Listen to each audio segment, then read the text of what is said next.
You are listening to the Special Needs Children podcast with Chitra Iyer. Chitra Iyer is a parent of 24-year-old Shravan Iyer, who has epilepsy, cerebral palsy and autism. She is the CEO of MFA and has been helping families with life-centered planning to reach their personal financial goals. She is also a trustee of a parent support group, the FFA, Forum for Autism, which was set up almost 2 decades ago. MFA is an organization which was established in 2005 and is working in the personal finance space. They have set up a dedicated practice to help families with special needs children to plan their financial goals and invest for them. The thoughts shared here are as a result of the discussion with parents, caregivers, siblings, and professionals regarding the planning of a person with special needs.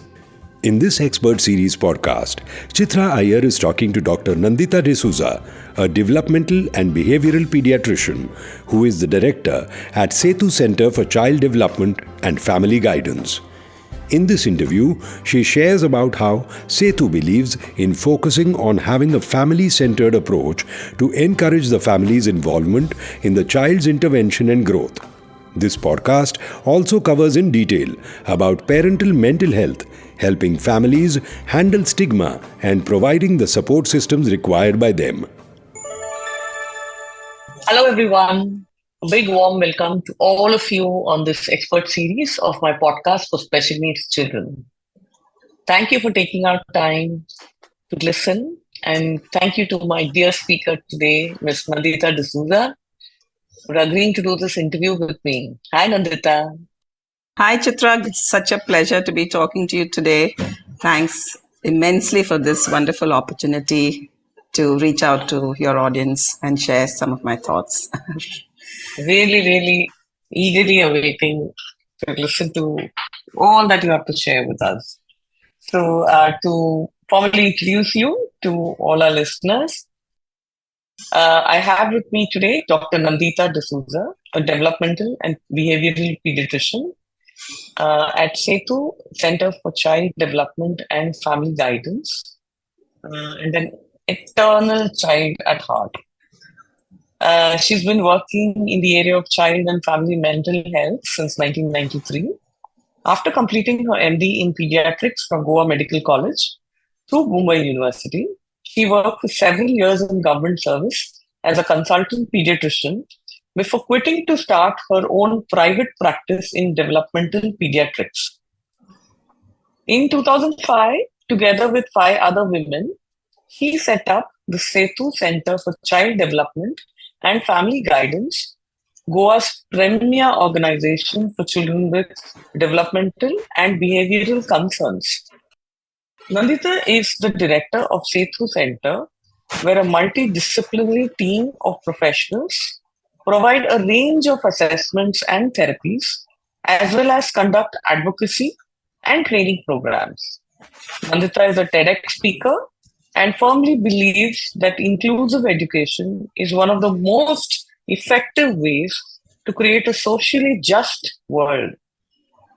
Nandita was diagnosed with ADHD at the young age of 60 years and calls herself an ADHD advocate, determined to change the doom and gloom picture of ADHD to one of boom and gloom.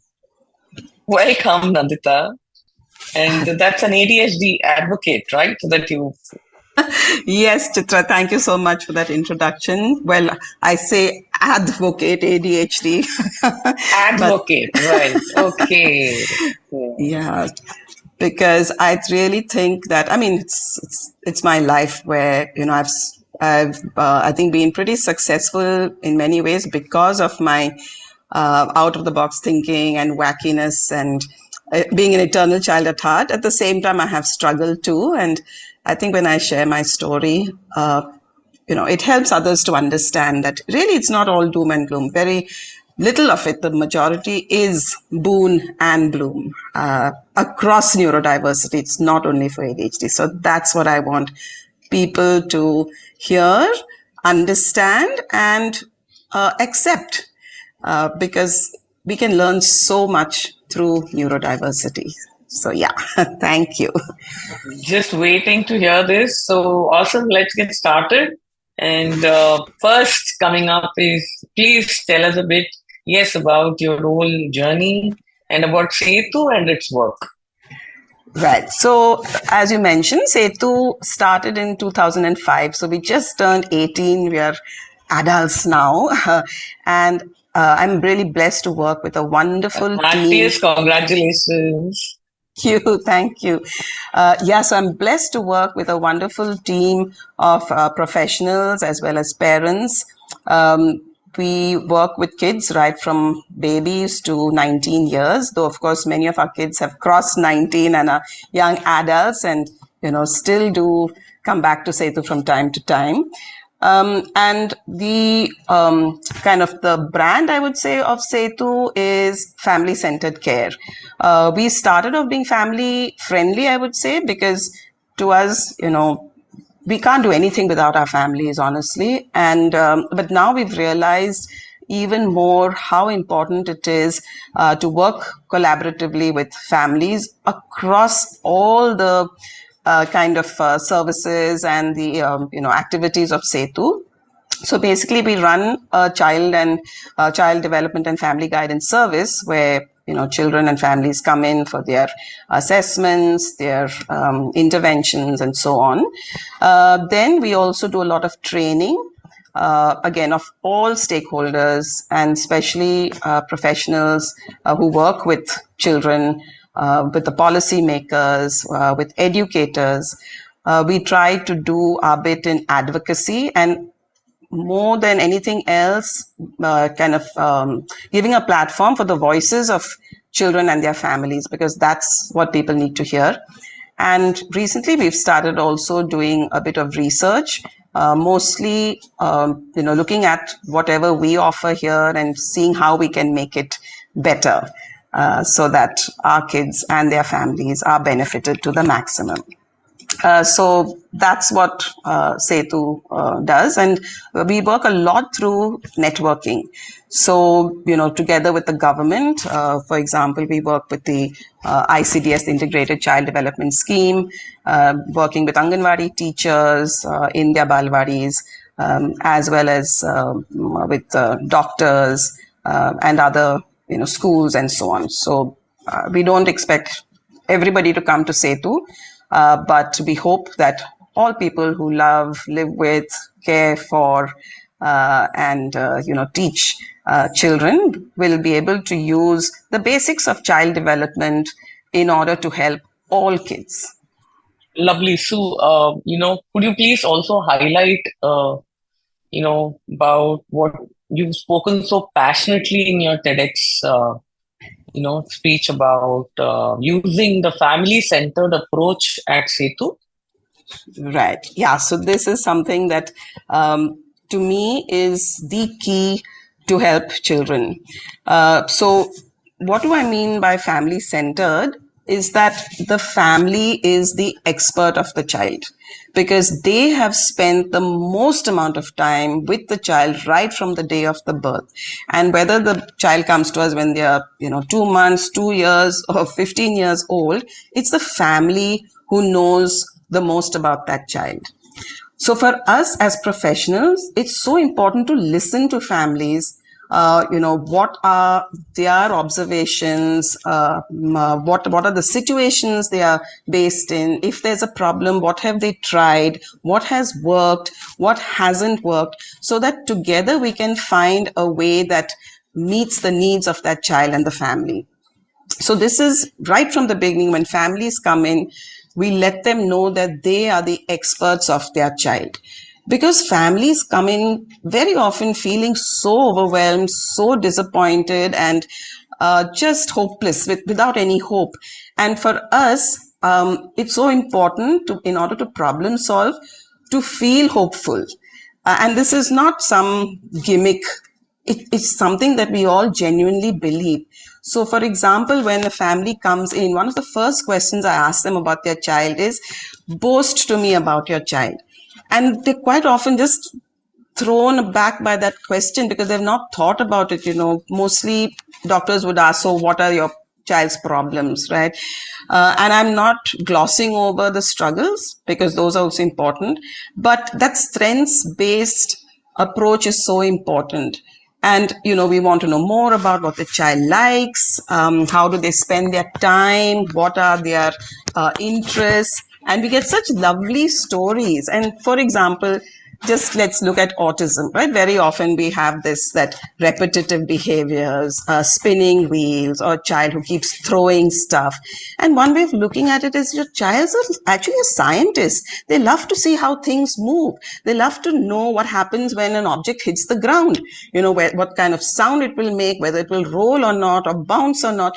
So just reframing, because that's actually what the child is doing. They're not doing it to irritate their parent or to break things, right? They're enjoying the experience of manipulating or, kind of exploring that object in a certain way and seeing what kind of pleasurable sensation they get back in turn.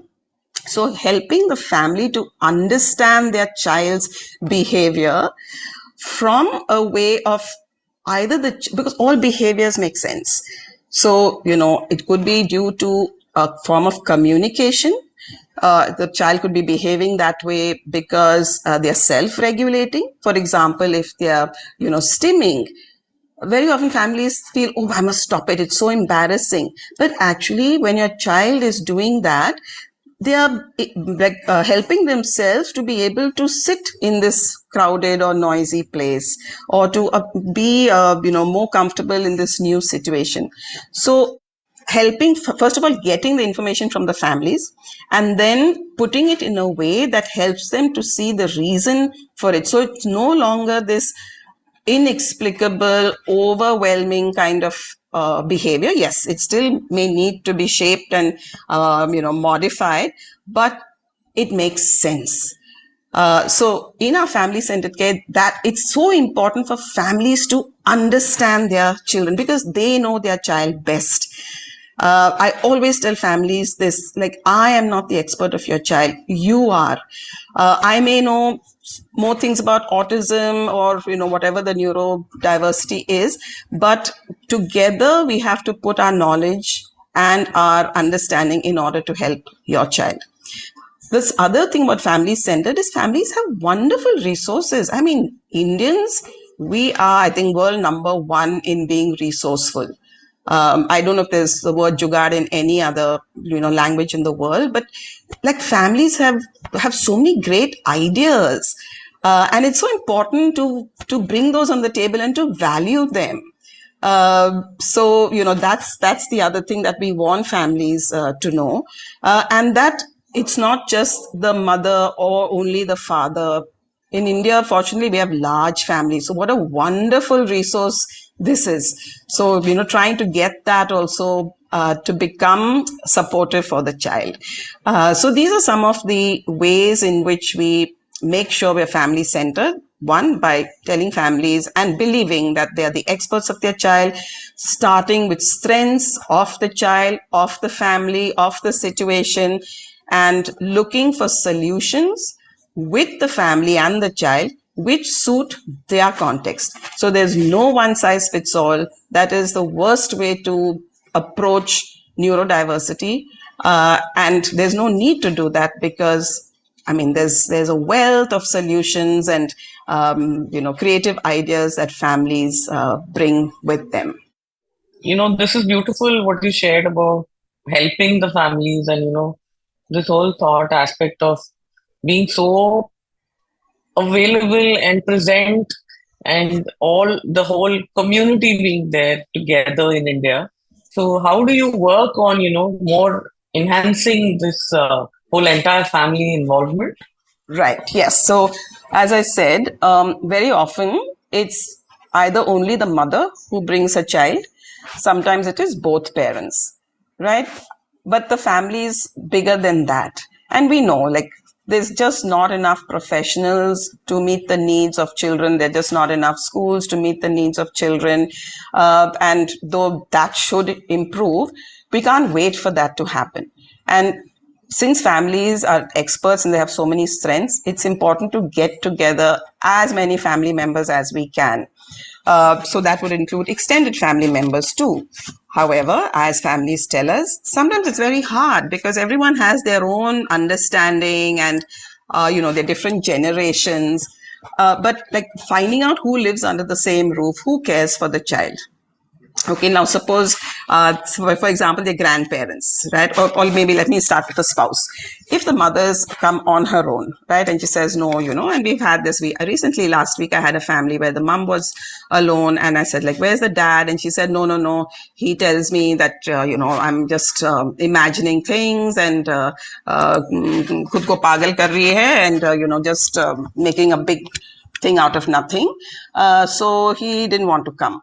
I said, okay, how are you coping with that? So she said, I told him that I need to go. Like I, looked at some videos and so on where they talk about therapy. And I told him I need to go. So like, you decide, because tomorrow if you say don't go, like I want to make sure that that you said don't go, and that's the reason we didn't go. So the poor father said, okay, go. Right, so she made an appointment to come to Sethu, and he dropped her to the gate of the center and then went off to work. So I was like, fantastic, he dropped you. I mean, what a brave act that is.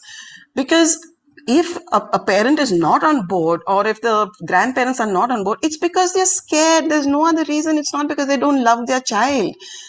So like starting with that, then I said, okay, so how does he care for the child? So she mentioned, every evening when he comes from work, he takes my son for a scooter ride. I said, fantastic, that's lovely, and you get a little time to yourself. Plus he feeds the child the dinner. So I said, these are wonderful things. I said, see, for me, husbands and wives and, parents are very important. So wherever possible, I try and bring them on board. So is that okay for you? She said, nahi, ho jayega, kabhi nahi aayega. I said, leave him to me.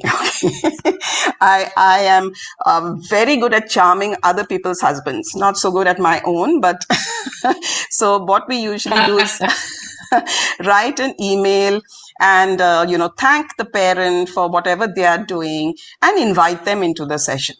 It has never, ever not worked, which is why I'm so arrogant and so confident, because most people want to be part of their child's lives. And we can't leave it to the mother to be able to do this on her own. I mean, come on, which spouse listens to the other spouse, right? As professionals, we must take a leadership role. It is our duty. It's not just doing an examination, diagnosing some genetic syndrome and writing some prescription. No, I'm sorry. We are very powerful people as doctors, and getting the family on board is our business. And parents must know this, that we are on their side. The same thing with grandparents. Especially mothers-in-law. I mean, I love mothers-in-law because, again, I just think that if we, let them know how important they are as grandparents in their child's lives, so much can be done. So, like, I asked the mother, is there anything because after all, she's told me a long list of how horrible her mother-in-law is, and I don't dispute her, but I said, is there anything that she does that you like?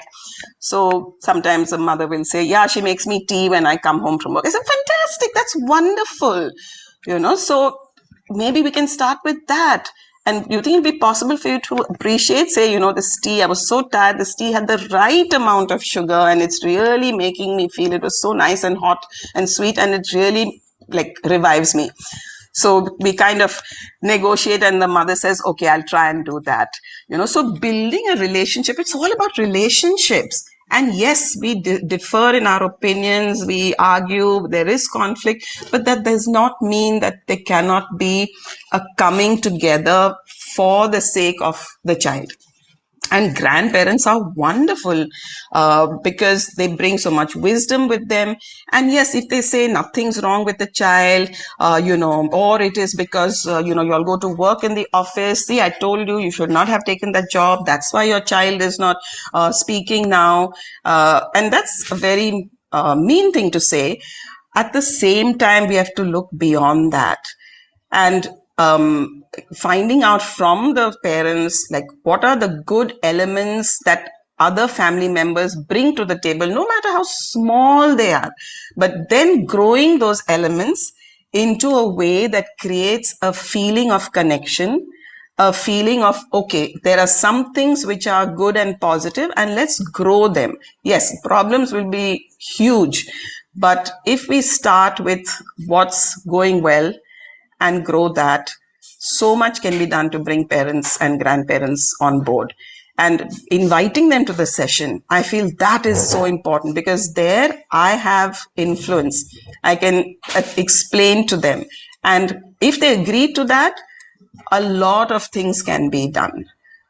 So for me, that is a very important part of my work, finding out who lives in the home and making sure they're all there for the child, because one parent or even two parents to do it alone is very, very tough.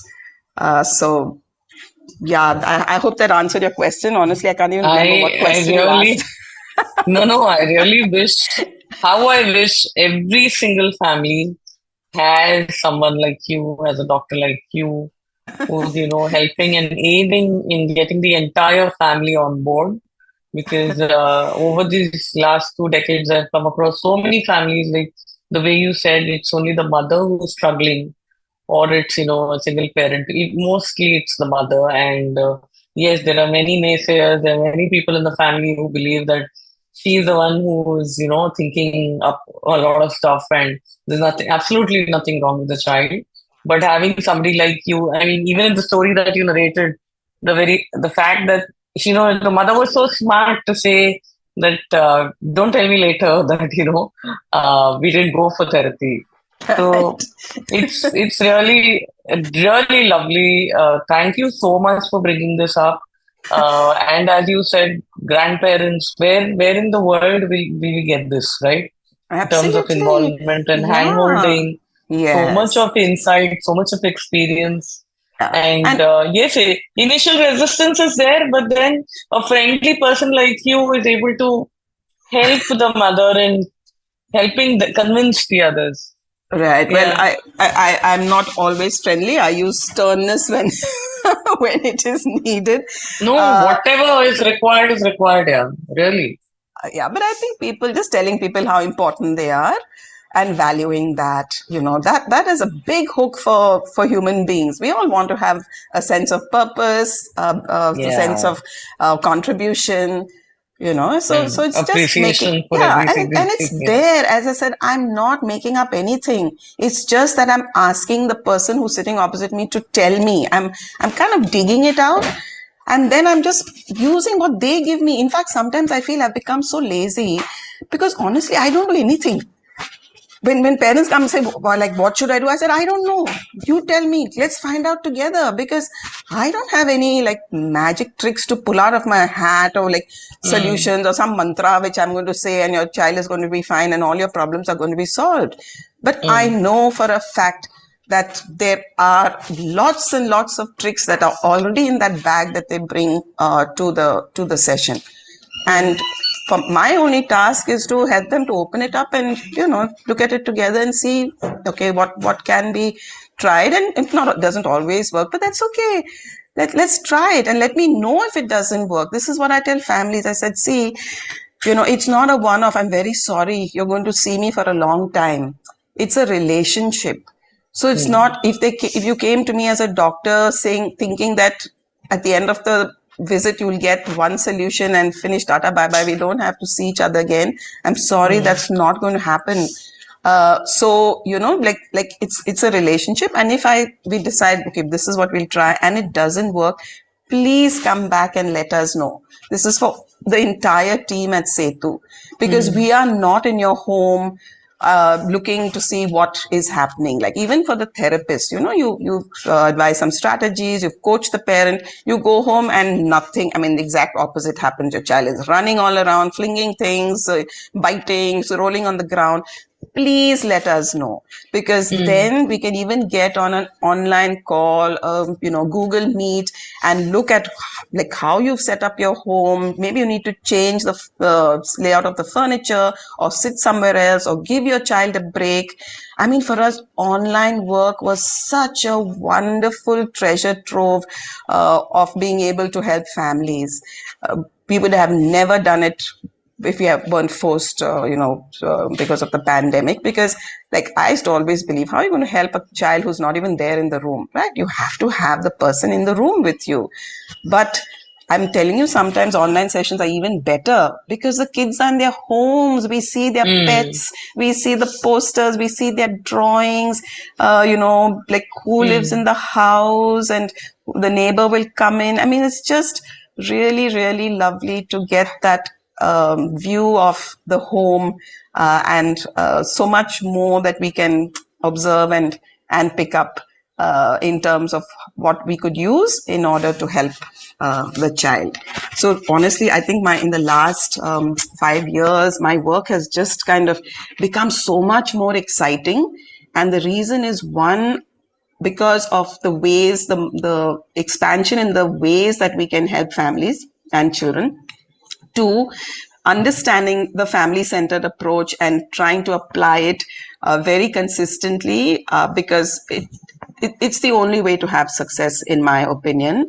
Third, the the understanding that I am no longer the expert. I can't tell you what a relief it is to no longer be the expert and no longer have to wear that heavy crown of expert. I'm just a facilitator, maybe, and therefore there's no situation that can't be made better. So yeah, for me that's a huge relief, and I'm just enjoying my work so much more. And it's across the team, where, because this is something everyone believes, and this is something we kind of inculcate and we put into our training. We see these possibilities. And we've even got like family members on our staff now who are family advisors. We have the parent support group, the online parent support group. It started off, 2019, before the pandemic. There were some 32 members. Today, there are 450 members. Okay, and I can't tell you what a powerful place that is. Could I talk a little bit about the online parent support group? Yes, please do. So this is app. We use Signal, the app. Right. Yeah. And so we started off this group because families. We wanted to put families in touch with each other, and it was hard. In Goa, though it's a small state, the public transportation is terrible, and it's hard for families to meet each other, and everyone's busy. So we started the online support group, and parents would kind of post some stories, some questions, resources. And then we realized, especially during the pandemic, where we couldn't even, meet each other, what we found was that this was a fantastic space for parents to get in touch with other parents, and a non-judgmental, welcoming space. And I cannot tell you how much we learn as professionals. A few of us are on that group. And for example, one parent put a question saying that, I have to take a flight to Dubai, so with my child next week, and I'm really worried. It's the first time he's going to be on a plane. Within 15 minutes, there were about 20 messages. Parents, said, do this. You can, ask the airline for these facilities. The phone number of the airport manager in Goa was given to them. Just like messages of encouragement. A social story was shared. I mean, I can't tell you how active parents are and what great resources they are able to share. And I know parents who are on that group who don't post at all. So this is one question I asked parents when they return. I said, are you on the group? And they say, yes, we are. I said, do you ever, use the group? They said, yes, we don't post, but we definitely find it beneficial. And it's a way of getting comfortable with being with others who know that, your child is autistic, or your child, is different. Because parents have their own journey of acceptance. And sometimes even telling another person, not even a family member, is hard, even if that person has an autistic child. So here they're kind of anonymous, but at the same time they're listening and they're learning. And one day they are able to also share or ask a question. And that's the journey of empowerment. And when my mother says, I'm feeling terrible today, my child threw this huge tantrum in the park, everyone was looking, I felt so embarrassed, I wish that, the ground would swallow me. Parents will say, hey, come on, we are all here for you. I had a similar situation. And it's just so accessible. They don't have to go for a session. They don't have to go for some, trauma therapy or whatever. It's just with other parents saying that, hang in there, we are here, and this too shall pass. So the online parent support group has become, I would say, one of the most powerful interventions at Sethu. And in fact, now we are planning to research it, because this needs to be documented. We need to let people know, because it's not difficult to do. We didn't, it was just, we thought, okay, let's try this. And it took some time to build up. But today, as I said, it's one of the most powerful interventions, if you can call it an intervention, whatever, space, an opportunity for parents to get that help they need where they are. They don't have to go anywhere. It's with them all the time. It was really amazing what you bring. I think online was something that really, really helped everyone, to be able to talk freely, and the way you took that on and how you moved on into helping all your families has been really absolutely fantastic. Here, I would like to just ask you a question. What would you like to say something about the parents' mental health? Yes. How do you help there? Right. So that's so important, Chitra, because see, parents are the lifeline. And, we always use this example of the oxygen mask, right? You have to put your oxygen mask on first before you help anybody else. So the first step of your child's therapy is parental self-care. And parents know about it at a kind of theoretical level. They understand it, but it's so hard to apply. What we do is we tell them a little bit about the science, that all of us, when we are under stress, corticosteroids are released, and these give us that josh and that energy and make us feel a little good in order to deal with that stress. Adrenaline is released, which makes our heart beat faster, gives more blood flow to the muscles in case we need to run. But this takes its toll, because if that stress is chronic, unrelenting, getting worse, what is going to happen is that your blood pressure is going to go up, your sleep is going to get disturbed, your guts are going to, you're going to get increased acid secretion, and you're going to end up feeling really blousy. And then you're going for therapy, or you're going to school and getting help for your child, and those people over there telling you, do this, do that, why don't you try this? How on earth are you going to cope with that when you are so tired and not slept and feeling so low yourself? And if you can't do it, you're going to beat yourself up even more. So it is like a vicious downward spiral. So it's so important to know, for parents to know, that taking time out for themselves is not selfish. It is the smartest thing that you can do. And I'm not telling you do yoga or do meditation or join Zumba. You do what is best for you. And now what we've started doing is listing activities which are parental ideas. If I have 1 minute, what can I do? If I have 5 minutes, what can I do? If I have half an hour, what can I do? If I have 1 hour, what can I do? So it's not like if I don't do yoga, I'm not doing stress management. I know a mom recently who told me that when she's washing the dishes, she's got a Spotify account, she puts on her playlist and she dances as she's washing the dishes. And that is like, anyway, the dishes get washed, and she also gets some stress management. Or when perfume smells, like all sensory stimuli. So things you smell, things you taste, see, hear, touch, movement, all these can help us to regulate our stress and to calm ourselves. So for me, I have a little bubble thing, like a bubble liquid with a wand, which I keep in my bedroom behind the curtain so that no one else finds it. And when I'm feeling stressed, I just go there, take it out, and I blow bubbles really hard. And I'm telling you, those beautiful bubbles just are so lovely as they come down. My dogs think I'm crazy because they follow me everywhere in the house. But it takes me literally 30 seconds. But it is a way for me to focus my mind on something else and feel a little better.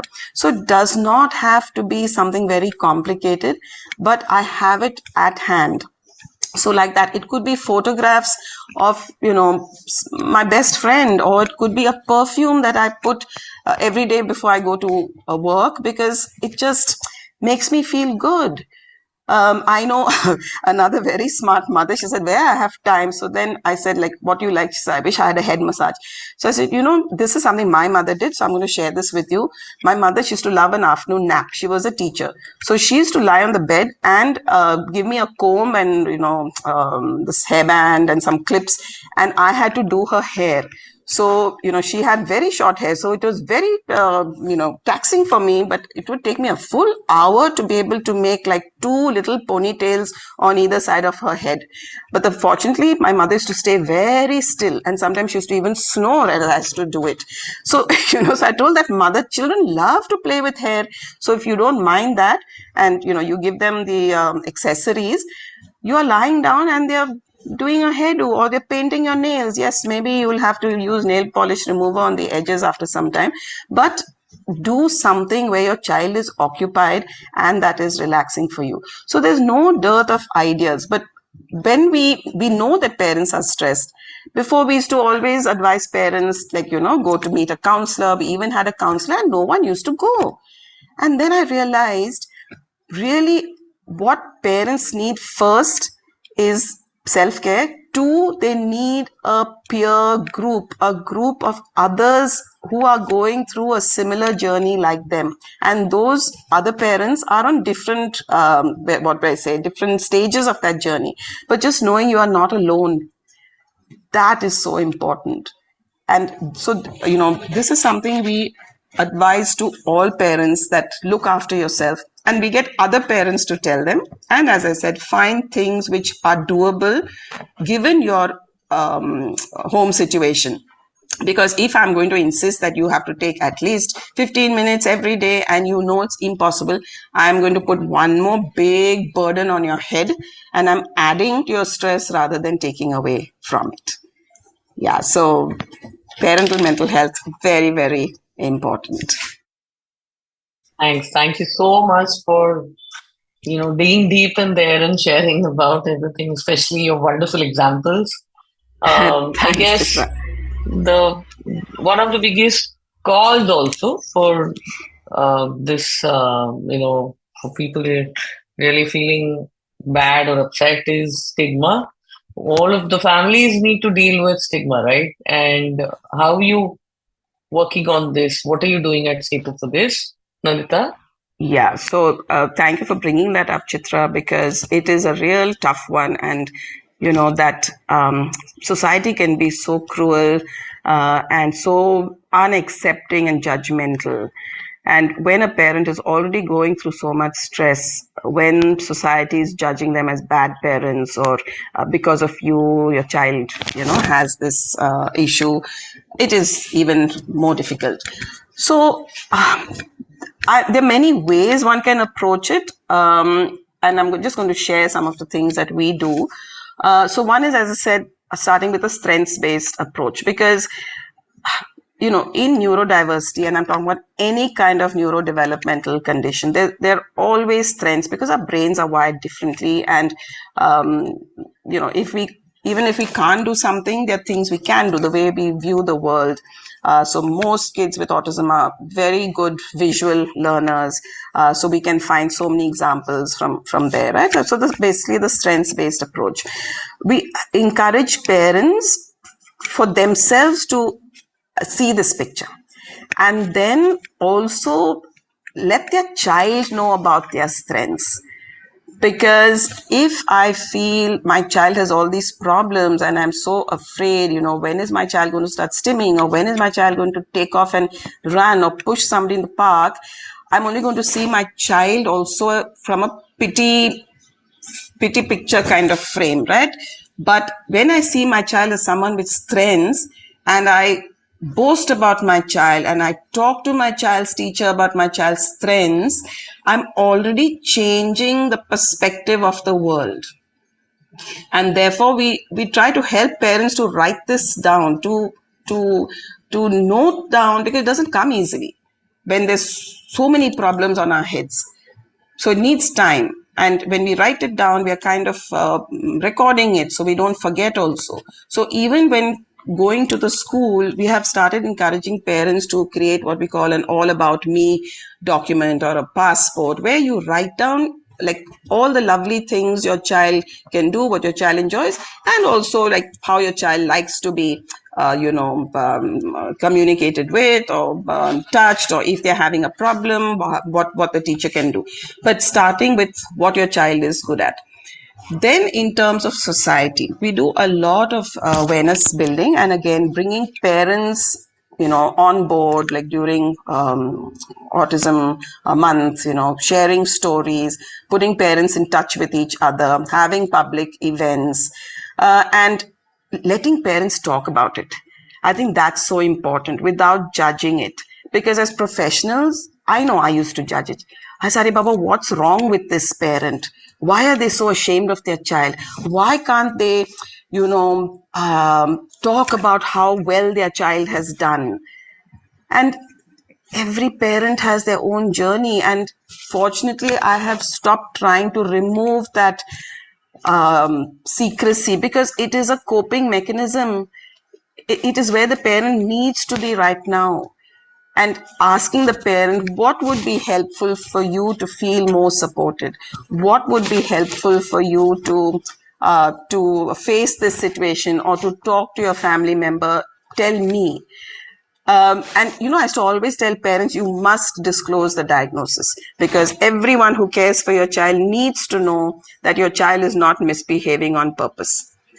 Now I say, this is what I would recommend. At the same time, I know why you don't want to tell the school or the neighbor or your, the grandparent, right? Is there any way I can help? And when we write reports to the school, we actually send it to the parent to approve of it. Because as I said, it's a relationship. I explain why it's important for people to know. At the same time, I will meet the parent where they are and find ways together with them how we can move forward. So stigma and disclosure is a tough topic. But talking, first of all, you yourself accepting and learning more about it. So it's not fear. The fear doesn't come from ignorance. Two, helping a child to see that strengths-based picture, the others who care for your child to be able to see that, and ways of disclosing, like talking to children when we are telling them about the diagnosis. Sometimes parents say, see, we can't do it, you please tell. I said, you have to be there in the room. Okay, and we talk about the strengths, that how the ways your brain is different, what are the ways you kind of solve problems, and then we talk. Sometimes you get into trouble.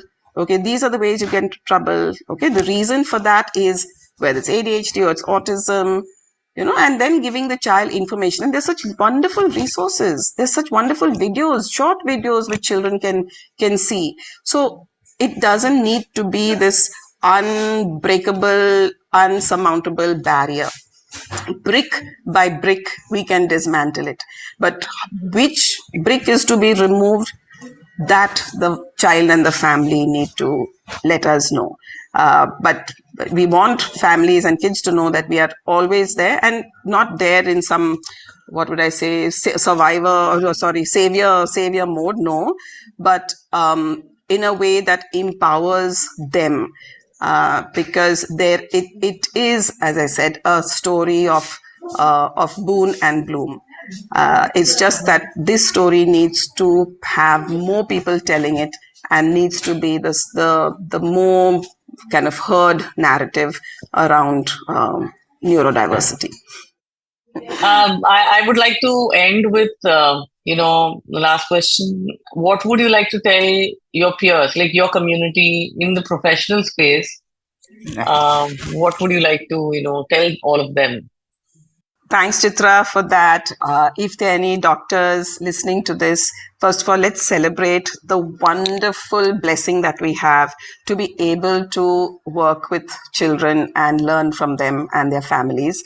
As doctors, our formal training does not really prepare us for this kind of work.